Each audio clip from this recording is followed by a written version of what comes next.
Fighting games have always been fun with friends and are a big thing in the competitive scene, and this also goes for Super Smash Bros. It is a huge title for Nintendo fans and even for people who aren't normally into the classic Nintendo games. And today, we are going to take a look at the best-selling one in the series, Super Smash Bros. Brawl, which sold more than 13 million copies. Now, this game has quite a number of things that were removed, some logical and for a good reason, and others are quite weird. So let's have a look at some of these. First up, some animations from fighters that we see in the game that never ended up being used. Let's start with Kirby. He has two unused animations for his hammer attack, Special S Walk and Special S Max. One shows Kirby walking with the hammer out, and the other one shows him swinging it at full force. These indicate that Kirby's hammer attack was going to be like King Deddede's Jet Hammer move. This move, however, would later be implemented in the fourth Super Smash Bros. Game for 3DS and Wii U.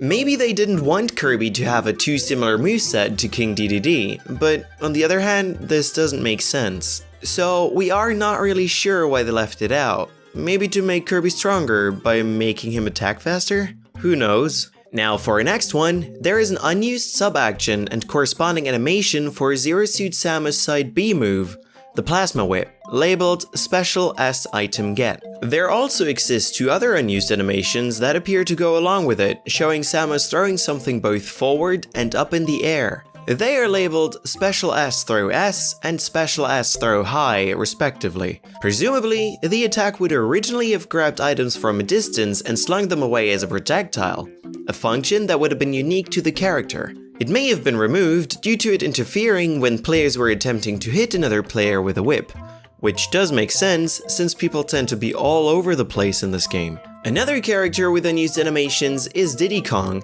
He has one for laughing mischievously both in the air and on the ground. Their names, Special LW Laugh and Special Air W Laugh, indicate that they are related to his banana tossing move. It is likely these were meant for either when players slipped on his bananas or for after tossing a banana. It's unknown why they left it out of the game. It would have been a fun addition to the game as it adds humor, but could have interrupted the flow of a match. The animations also look pretty good. There are no major flaws or anything, so they could have easily used them. So it's kind of weird that they didn't go through with it anywhere. Also, Giga Bowser has unused animations. He has one for picking up an assist trophy and throwing small items. However, since Giga Bowser cannot pick up items, these animations go unused. He also has an animation for clapping on the battle results screen.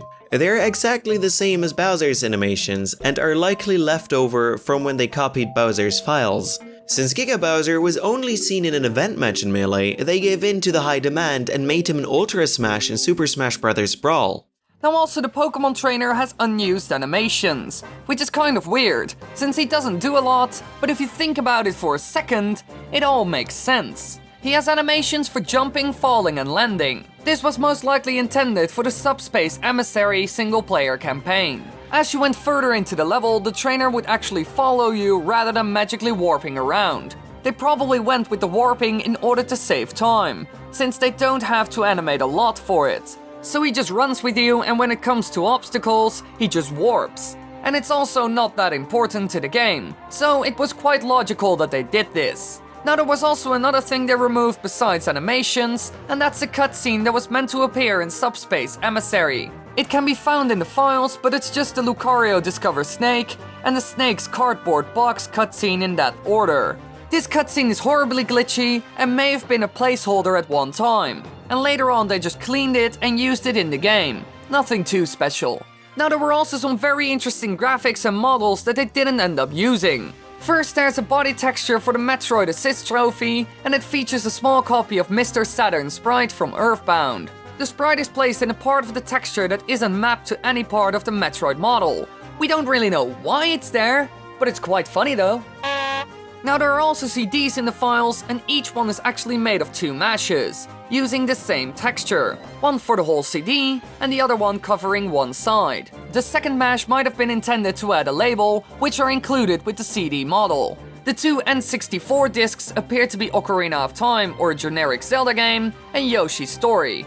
Besides that, there is also a GameCube one with Star Fox on it. Now it's kind of weird that these are found in the files, The only thing we could think of is that these would be used for trophies. However, then it doesn't really make sense why there is an N64 disc, since they used cartridges. And we also saw such kinds of discs in other Nintendo games. So maybe this is something Nintendo does more often for fun or something. Now another weird thing is that Link, Meta Knight, Mart, Ike and Lucas have a version of their weapons or armor that's cracked or damaged. We don't really know why this is, but it could be something they made for the Subspace Emissary campaign that they didn't end up using. It's the only explanation, unless they were planning to make a skin where they had damaged gear, which we don't really expect. Well, apparently they were planning to put in a battle damage system. Sakurai, one of the people working on the game, said the following in an interview. In the beginning, we had a system where swords would break or equipment would be destroyed. After you lost your stock and respawned, your equipment would be repaired, but people who survived, so basically the better, more skilled players, would be at a disadvantage. And I wanted to include a system like that. However, it didn't end up in the game because they were running out of time. And in my opinion, this was a good choice. So yeah, Super Smash Bros. Brawl has a lot of weird things hidden in its files that were never used. Some make sense and others just don't. But oh well, now we at least know what could have been. Thanks for watching everybody, I hope you enjoyed. If you want to watch more videos, click the annotations on the screen right now. And I heard that if you smash that subscribe button or like button, something magical will happen.